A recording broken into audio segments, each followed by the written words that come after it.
제가 좋아하는 작가는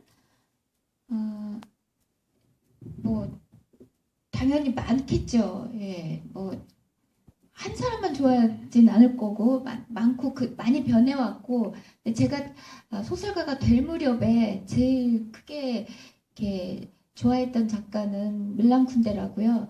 이제 그렇지만 제가 그 다음에 나도 이제 이건 좀 졸업해야 되지 않아? 막 이런 생각을 하게 되면서 또 이제 다른 작가들 많이 좋아했지만, 그래도 그 밀란 쿤데라를 지금 요즘도 다시 보면 내가 그때 어떤 지점에서 어떤 쓰는 방법을 발견했나 이런 게 떠올라서 지금도 소중하게 생각하는 작가고요. 네, 제가 기억하는 독자는 갑자기 저희 집에 찾아온 독자가 있었어요. 네, 그것도 남자 독자. 그래서 상당히 당황했지만, 왜냐면은 오전 시간이라서 일어난 지 얼마 안 된 시간인데, 근데 그 학생이었는데 자전거를 타고 근처를 지나다가 제 주소를 알고 있어가지고 집에 들렀다고 하는데, 그때 제가 뭔지 모르게, 근데 작가들은요, 저만 그런 게 아니라 되게 변덕스럽고 좀 일관성이 없어요. 그래서 어떤 때 같은 일을 두고 막 좋다 그러고, 어떤 때는 같은 일을 두고 막 그 싫어하기도 하고, 같은 사람을 두고 막 그러기도 하고. 그래서 기분에 따라 좀 다른데, 그 기분을 좌우하는 것은 내가 뭐 잘 쓰고 못 쓰고 내 스스로 어떤 그런 작업 상태에 영향받을 때도 많고요. 근데 그때 제가 좀 글 막 마감하고 좀 기분 좋을 때여가지고, 네, 그런 상황이 상당히 당황스러운 상황인데도 제가 이렇게 맞아가지고, 음, 제 딸애랑, 그때 중학생이던 제 딸애랑 같이서 이렇게 차를 마신 기억이 나요. 근데 나중에 생각해 보면은 왜 그때 제가 사실 좀 굉장히 쌀쌀맞거든요. 그리고 좀 마음이 되게 약하기 때문에 일단 처음에 사람을 대할 때 일단 거리를 딱 둬요. 내가 그거를 감당할 자신이 없기 때문에. 그런데 왜 그렇게 낯선 상황에서 상당히 무례한 일을 받아들였을까? 그런 생각을 하면 아무래도 아까 얘기하셨듯이 그 잘생긴 남자여서 그랬나 뭐. 근데 뭔가 내 누군가 나를 보러 왔다는 그런 실감이 그때 아무튼 작가는 어쨌든 독자들하고 간접적으로 만나는 건데, 되게 이상하게 실감이 됐다는 게 저한테 좀 인상이 강했어요. 그래서 그 독자들 좀 가끔씩 기억나고 뭐 하는지 몰라. 뭐 학교는 졸업했을 텐데 막 그렇게 하는데, 사실은 아, 이렇게 뭐라 그럴까요? 무슨 독자들하고 사연이 별로 없어요. 특히 여자 작가들한테는 강렬한 사연이 없는 것 같아요. 남자 작가들은 사연이 많더라고요. 왜, 왜 그런가 생각해 보니까 이제 소설 독자 중에 여성들이 많고, 예, 그래서 이렇게 뭐랄까 무슨 무슨 뭐 차이가 있는 건 아닌데, 그리고 남성 작가들이 좀 과장하는 것인지 모르겠는데, 특별한 어떤 팬에 대한 그런 기억은 저는 이 정도예요. 네, 집에 가다가 생각날 수도 있었어요.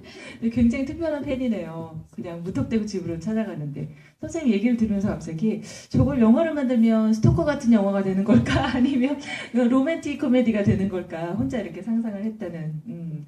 근데 이 영화를 보면서 또 지금 문 작가님 말씀 들으면서 문득 생각이 나는 게, 우리가 그 취향이라는 거 있잖아요. 그리고 지금 문 작가님 말씀하신 것처럼 본인이 굉장히 좀 기분파고 좀 쌀쌀맞아서 거리를 둔다고 하셨는데, 누구나 좀 그런 정도의 차이는 있지만 그런 게 있고요.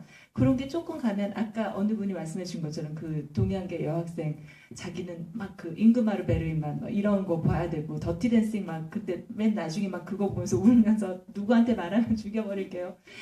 이거를 보면서 이게 단순히 그냥 코믹한 설정이 아니라 어쩌면 우리들 얘기 아닌가요? 아까 은 작가님도 밀란 쿤데라를 좋아했는데 다른 작가로 또 넘어가는, 또 분명히 은 작가님의 그 작품 세계를 쭉 보면 초기 작품과 지금 작품에 관통하는 부분도 있겠지만 분명히 변화된 부분도 있을 것이고 성숙된 부분도 있을 것 같아요. 우리 인생이 바로 그렇지 않나라는 생각이 들어요. 무슨 얘기냐면 그 학생처럼 자기의 장르는 이거야, 나의 취향은 딱 이건데 어느 날 보니까 이게 팍 확정이 되는 부분이 있다는 거죠. 어쩌면 이 키스라는 이 남자도 그랬을지 몰라요. 15년 전에 영광에 파묻혀서 살다가 홀렛에 계속 있다가 우연한 기회에 이 마을로, 비가 계속 오는 이 마을로 왔는데 거기서 뜻하지 않게 학생들을 가르치는 일을 하게 되잖아요.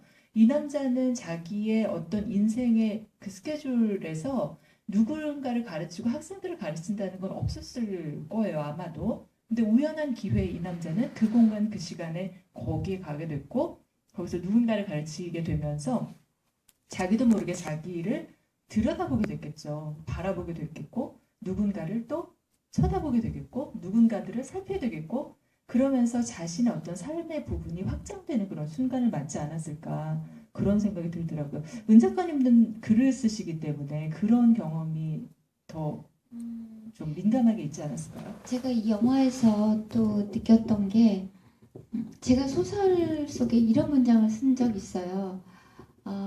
삶은 삶이라는 건 우리의 정면에만 놓인 게 아니다. 이런 문장을 쓴 적이 있어요. 근데 이 주인공 키스가 자기 옛날에 가장 성공했던 그것만이 내 인생의 어떤 황금기라고 생각하고 그걸 되찾으려고 하고 그 일로 다시 이렇게 그 자기 인생을 다시 써보려고 하고 그런 건데 그건 정면만 본다고 할 수 있을 것 같아요. 근데 다른 방법을 찾은 거죠. 그래서 리라이팅이라는 게 어쩌면은 옛날에 썼던 걸 고쳐 쓰는 게 아니라 다른 방식의 글쓰기가 새로 시작되는, 다른 방식의 인생이 새로 시작되는 지점을 찾은 거라고 느껴지는데 그래서 이렇게 그런 게 좀 마음에 들었어요. 이렇게 어떤 이게 결국 영화가 성공담 아니면 실패담인데 어떻게 보면은 이제 거칠게 나누면 이게 성공담도 아니고 실패담도 아니고 우회한다는 것. 그러니까 이런 것 때문에 우리가 영화를 보고 좀 마음 편해지는 것 같아요. 어떤 거를 끈질긴 노력 끝에 이뤄냈다. 이런 영화가 주는 어떤 강력한 어떤 감동 같은 것하고도 좀 다르고 어떤 거 결국 이 세상은 실패할 수밖에 없다. 거기에서 오는 어떤 처절한 리얼리티에서 오는 그런 어떤 또 울림하고 또 다르게 또 우회하는 방법이라고 할까? 내가 나에게 맞는 걸 찾는 어떤 방식이라고 할까? 그런 데서 우리가 조금 그렇게 약간의 편안해진 느낌이 있지 않을까 생각이 들어요. 제가 지금 떠오르는 게 레이먼드 카버라는 이제 그 소설가를 많이들 아실 거예요. 근데 레이먼드 카버는 그 미국에서 그 이제 그 노동계급에서 이제 태어나서 어릴 때부터 자기는 막노동했고 그래서 그리고 일찍 고등학교 때 알았던 이제 저기하고 일찍 결혼해서 아이들도 일찍 낳고 그래서 계속 그 아이들을 먹여 살리고 공부시키느라고 막노동을 하고 막 그러다가 잠깐 앉을 의자만 있으면은 앉아서 글을 쓰는 거예요. 그렇기 때문에 그 사람이 나중에 쓴 산문을 보면 글이 앉아있을 동안에 다 써야 되기 때문에 긴 글 같은 거 쓸 수가 없는 거죠. 그래서 그렇게 하다 보니 이제 카버가 가지고 있는 독특한 그 짧은 형식의 그 어떤 미니멀리즘이라고도 할 수 있는 그런 어떤 독특한 양식을 만들어내긴 했지만 어쨌든 그 사람이 그렇게 글을 쓰면서 굉장히 불행해해요.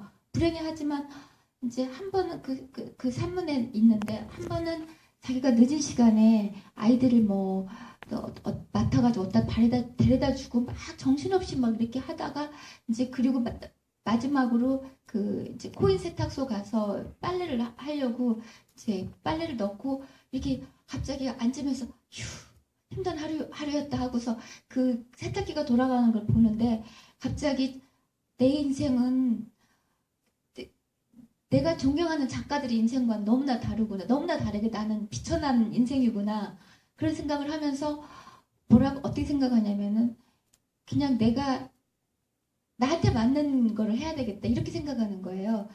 그래서 그런 작가들, 그 위대한 작가들하고 나는 전혀 다른 인생이구나 하는 것과 함께 그렇게 못 가서 좌절하고 원망하고 이런 거보다도 그냥 나한테 맞는 나한테 맞는 문학을 찾겠다 이런 것을 깨닫게 된 그 산문이 있는데 저도 가끔씩 어떤 것에 정면 대결을 하려고 하고 뚫고 나가려고 하고 이걸 반드시 해결해야만이 다음 단계에 뭘 할 수 있을 것 같고 그런 기분이 들 때 잠깐 그때를 그 산문을 생각하거든요. 근데 그런 지점이 이 영화에 조금 있는 것 같아요. 그래서 꼭 정면에 놓여 있어서 그걸 뚫고 나가야 된다고 생각하는 그 어깨에